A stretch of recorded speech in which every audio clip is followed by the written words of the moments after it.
வணக்கம் நண்பர்களே. நாம் இந்த காணொளியிலே காணவிருக்கிறது தனிப்பாடல் திரட்டில் ஔவையாரினுடைய ஒரு தனிப்பாடல். இந்த காணொளியில் நாம் காணவிருக்கின்றோம். இந்த காணொளியில் அறம் என்றால் என்ன, பொருள் என்றால் என்ன, இன்பம் என்றால் என்ன, வீடு என்றால் என்ன என்று ஔவையார் அவருடைய பாணியில் நமக்கு விளக்குகிறார். நமக்கு தெரியும் அறம், பொருள், இன்பம், வீடு, இதெல்லாம் நமக்கு தெரியும். அறத்துப்பால், பொருட்பால், இன்பத்துப்பால் என்று திருக்குறளிலே மூன்றாக பகுக்கப்பட்டிருக்கிறது. அப்போ வீடுன்னா என்ன, அறம்னா எதை சொல்றோம்? அப்போ அறத்துப்பால்ல அவ்வளவு சொல்லியிருக்காங்க, அதுதான் அறமா? அவ்வளவா? ஒரே வரி இதான் அறம், ஒரே வரி இதான் பொருள், ஒரே வரி இதான் இன்பம், அடுத்த ஒரே வரி இதான் வீடு என்று மிகவும் சுருக்கமாக ஒரு மிகப்பெரிய செய்தியை மிகவும் சுருக்கமாக இதுதான் என்று நமக்கு அழகாக நமக்கு வழிகாட்டி சென்றிருக்கிறார் ஔவையார். அது என்ன என்பதை நாம் இந்த பாடலிலே இப்பொழுது பார்க்கலாம். அறம்னா என்ன? ஈதல் அறம். நீங்க பிறருக்கு ஏதாவது கொடுக்குறீங்கன்னா அதுதான் அறம். அவ்வளவுதான். அறம் என்பதுக்கு இரண்டு சொற்கள்.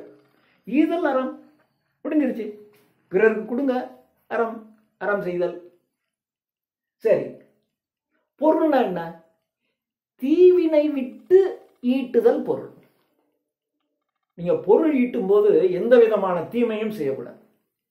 யாருக்கும் தீமை விளைவிக்காமல், யாருக்கும் நஷ்டம், யாருக்கும் கஷ்டத்தை உருவாக்காமல் நீங்கள் பொருள் ஈட்ட வேண்டும். அதான் பொருள். தீவினை விட்டு ஈட்டல் பொருள். வையகம் காப்பவரேனும் சிறு வாழைப்பழக்கடை வைப்பவரேனும் பொய்யகல தொழில் செய்யு. வையகம் காக்கின்ற அரசனாக இருந்தாலும் சரி, சின்ன வாழைப்பழக்கடை வைத்திருப்பவனாக இருந்தாலும் சரி, அவன் செய்கின்ற செயல், தொழில் பொய்யகல, பொய்யில்லாமல் பொய்யகல தொழில் செய்தே புவி ஓழ்ந்திட செய்பவர் மேலோர். அவங்கதான் மேலோர். அப்ப தீவினை இல்லாம எந்த விதமான தீமும் பிறருக்கோ அல்லது இந்த சமுதாயத்திற்கோ பிறருக்கு தீங்கு ஏற்படாமல் நீங்கள் செய்கின்ற தொழில் இருக்கு பாருங்க, அப்படி நீங்கள் ஈட்டுறீங்கள பொருள், அதுதான் பொருள்னு பேர். தீவினை விட்டு ஈட்டல், ஈட்டல்னா சம்பாதித்தல் பொருள். சரி, எஞ்ஞான்றும் எப்பொழுதும், ஆல்வேஸ், எப்பொழுதும் காதல் இருவர், காதலிலே விழுந்திருக்கக்கூடிய ஆண் பெண் இருவரும் கருத்து ஒருமித்து. இதுதான் இங்க முக்கியம். ரெண்டு பேர் காதலில் விழுவது என்பது அது தடுக்கி விழுந்தா விழுந்துருவாங்க, எல்லாம் விழுந்துடலாம். ஆனா இருவரும் எப்படி இருக்கணும்? கருத்து ஒருமித்து. இது நாம பழமை பேசுறது என்று எடுத்துக்கொள்ள வேண்டாம். ஒரே மதம், அந்த ஒரே ஜாதியில திருமணம் செஞ்சா அந்த கருத்து ஒருமித்தல் சற்று கூடுதலாக இருக்கும்.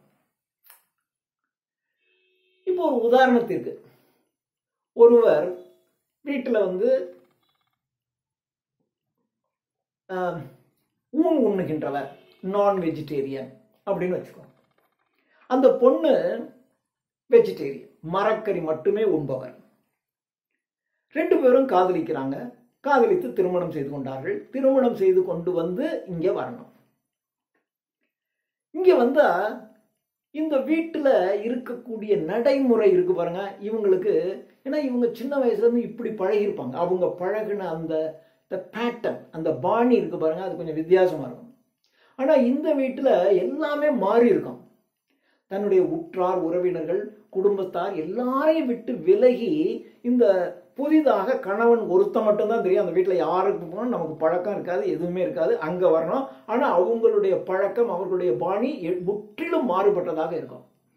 அப்போ இவ்வளவோடையும் அவங்க ஒருமித்து வாழ்வதற்கு எடுத்துக்கொள்ளுகின்ற முயற்சிகள் இருக்கு பாருங்க, அது ரொம்ப அதிகமாக இருக்கும். அப்படி அந்த ஒருமித்து அவங்களோட போறதுல இவங்க வெற்றி கண்டுட்டாங்க அப்படின்னா அவங்க வாழ்க்கை சிறப்பாக இருக்கும், இல்லைன்னா அவங்க வாழ்க்கை போயிடும். ஆனா இதே இது ஒரே ஜாதி ஒரே மதத்துல இந்த பிரச்சனை இருக்கவே இருக்காது. அது வேற மாதிரி பிரச்சனைகள் வரும், அது வேற. நான் இதை இப்படி நான் ஆலோசனை சொல்றேன்னு அர்த்தம் இல்லை, அது இருக்காது. அதுவும் இன்னும் ஒரே குடும்பத்துக்குள்ள திருமணம் செய்து கொள்றாங்க, இந்த பிரச்சனையே இருக்காது. மாமன் பொண்ணு, மாமன் பையன் அதெல்லாம் கல்யாணம் பண்ணிட்டாங்கன்னு வச்சுங்க.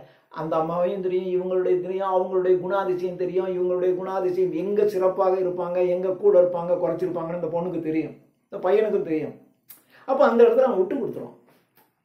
எங்கள் மாமனார் எப்பயும் இப்படி தான் பண்ணுவார், அவளுக்கு தெரியும். இல்லை அவன் எத்தனை வருஷம் பார்த்துருக்கான். இந்த பொண்ணுடைய அப்பா இவனுடைய மாமா எத்தனையோ ஆண்டுகள் பார்த்துருப்பான். இவர் இப்படி தான் செய்வார்னு அவனுக்கு தெரியும். அதனால திருமணத்துக்கு அப்புறமா இவர் இப்படி தான் இருப்பார்னு தெரியும். அதனால அதுக்கு தகுந்தாற்போல் கொஞ்சம் இவன் தன்னை மாற்றிக்குவான். அவங்க 2 பேரும் தங்களை பொருத்தி கொள்வார்கள். அப்படி இந்த இடத்துல இந்த கருத்து ஒருமித்துன்னு இருக்கு பாருங்க, இதுதான் மிக முக்கியமானது. அந்த 2 பேருடைய கருத்தும் ஒரே மாதிரி இருக்கணும். அந்த ஒரே மாதிரி இருக்கின்ற இருவர் காதலித்து செய்தார்கள் என்றால் அவர்கள் இருக்கிறதா இன்பம். எப்பொழுதும் காதலிலே விழுந்த இருவர் கருத்து ஒருமித்து ஒத்த கருத்துடையவர்களாக அவர்கள் இருந்து விட்டீர்களே ஆனால் விட்டு கொடுக்கறதுங்கிறது வேற. அவரை நான் காதலிக்கிறேன், அவன் அப்படித்தான் இருப்பான், சரி விடு, நான் மாத்திக்கிறேன், நான் விட்டு கொடுக்குறேன். எவ்வளோ நாளைக்கு விட்டு கொடுக்க முடியும்? எவ்வளோ நாளைக்கு நம்ம அதான் கஷ்டம். அதாவது அந்த காதலிக்கின்ற அந்த ஆரம்ப கட்டங்களில் இருக்கிற ஒரு வேகம் இருக்கும், அந்த இளமையின் வேகம். அந்த இளமையின் வேகத்தில் அவனுக்காக எதை வேணாலும் விட்டு கொடுக்கலாம், எதை வேணாலும் செய்யலான்னு தான் தோணும். ஆனால் ஒரு குறிப்பிட்ட காலத்துக்கு அப்புறம் இவனுக்காக நான் ஏன் இதெல்லாம் விடணும், ஏன் விட்டேன், எதுக்காக நான் விட்டேன், அவன்கிட்டே சண்டை போடுவோம். உனக்காக நான் எல்லாத்தையும் விட்டுட்டு வந்தேன் தெரியுமா என்று நம்ம அது சண்டை போடுவாங்க. அங்கே இருக்கக்கூடாது. கருத்து ஒருமித்து இருக்க வேண்டும்.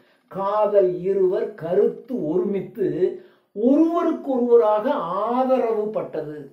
எனக்கு நம்ம 2 பேருக்கும் ஒரே கருத்து, எனக்கு நீ ஆதரவு, உனக்கு நான் ஆதரவு. இப்படி இருந்தாங்க. இப்படி இருக்கிறவங்களுக்கு இடையில இருக்கு பாருங்க, அதுக்கு தான் இன்பம்னு பேர்.